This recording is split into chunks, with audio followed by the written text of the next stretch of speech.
Magsiupo po sila, mga kapatid, sa ating ebanghelyo. Ang first part, nagpapasalamat si Jesus kay God the Father. Sabi niya, salamat Ama, sapagkat inilihim mo ang mga bagay na ito sa mga marurunong at matatalino.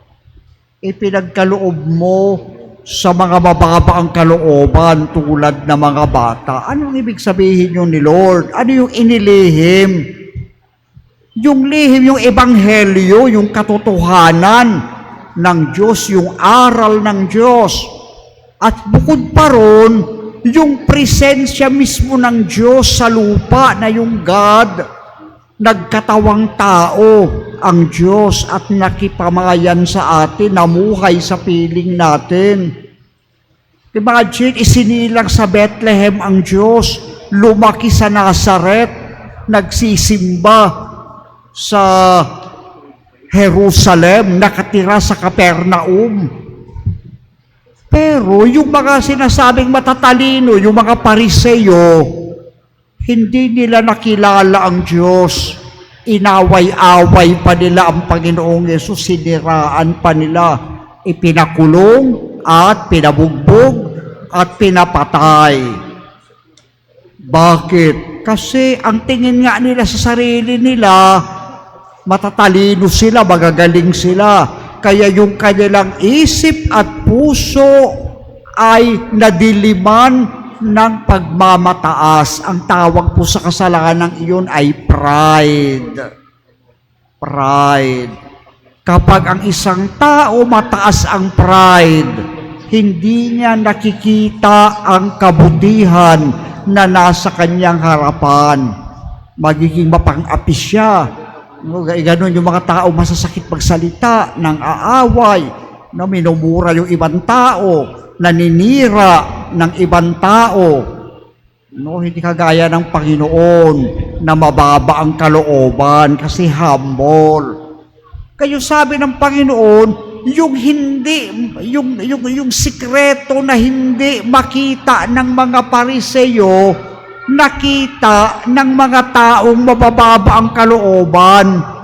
Sino ang nakakilala sa Diyos? Di si Mama Mary na mahirap lang,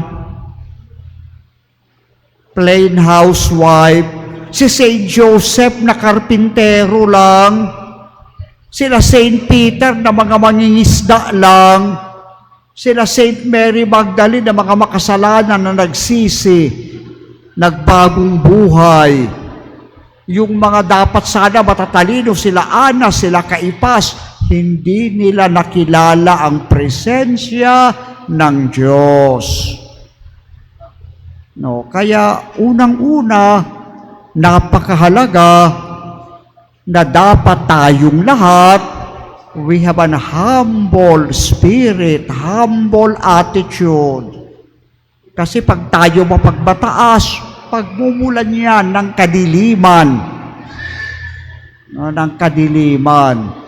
Diba? Kahit na mag-asawa, pag pride po, sabi, ay mas mataas ang sweldo ko sa iyo, mas magaling ako sa iyo, mas matalino ako sa iyo, ay wala na. Hindi mo makikita na yung asawa mo, luto ng luto, laba ng laba, trabaho ng trabaho. Ang makikita natin, sarili natin. Napakahalaga na tayong lahat ay humble. Diba? Ang mga magulang natin na mamatay sa sarili dahil ang laging nakikita yung minamahal. Pag tinignan tayo ng nanay natin, alam niya, gutom na ba ito? May sakit ba ang anak ko? Ano ang kakainin niya? Ano ang isusuot niya? Ano yung kumusta pag-aaral niya? Lahat ang nakikita yung concern niya doon sa kanyang minamahal. Kaya maraming mga bagay na hindi alam ng ibang tao, alam ng magulang, alam ng asawang mapagmahal, kasi sila nabubuksan ang isip at puso sa karunungan ng Diyos. Kaya yung mga mapagmahal na tao, yung mga mabubuting tao, kahit na sila Padre Pio, sila Mother Teresa, kahit matatanda na, kahit mahihina ang katawan, punong-puno ng kabanalan at karunungan kasi sila ay humble persons. Kaya nawa tayo rin matulad sa kanila. Tapos sabi ng Panginoon, lumapit kayo sa akin, kayong mga nabibigatan sa inyong pasanin. Ibig sabihin, nakikita ni Lord ang ating paghihirap. Hindi bulag ang Panginoon sa mga problema at suliranin natin. Kaya ano man ang problema natin, problema sa pananalapi dahil kulang ang pera natin, may sakit man tayo o may sakit ang isa sa pamilya natin, o dili kaya nahihirapan tayo sa trabaho natin, ano man yan, pag-aaral man, relationship man, dapat iaalay natin yan sa Panginoon.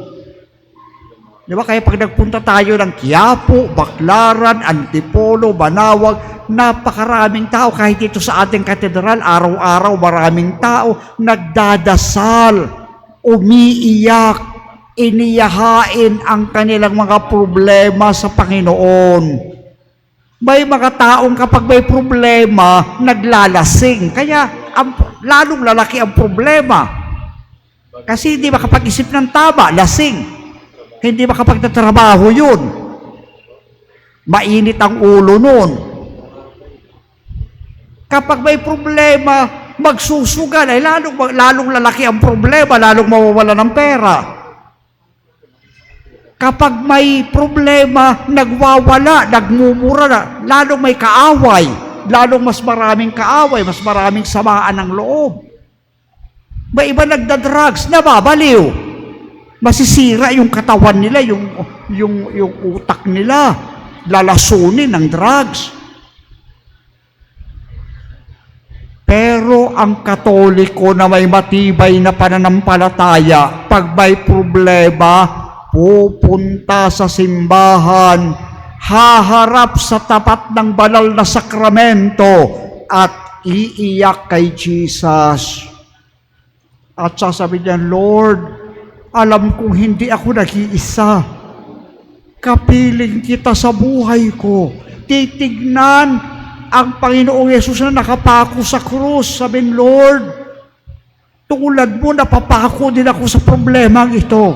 Pero alam ko, katulad mo, makakasama rin ako sa iyong muling pagkabuhay. Pag tinignan natin ang poong Nazareno, Lord, bagamat ikaw ang Panginoon, pero sugatan ka. Pasan mo yung mabigat na krus. Ako rin, Panginoon, pasanin mo ako. Hayaan mo ang sugat ko. At ang aking dugo at ang aking pawis ay mahalo sa sugat at pawis mo. Pasanin mo rin ang krus ko, Panginoon, ako buhatin mo ako.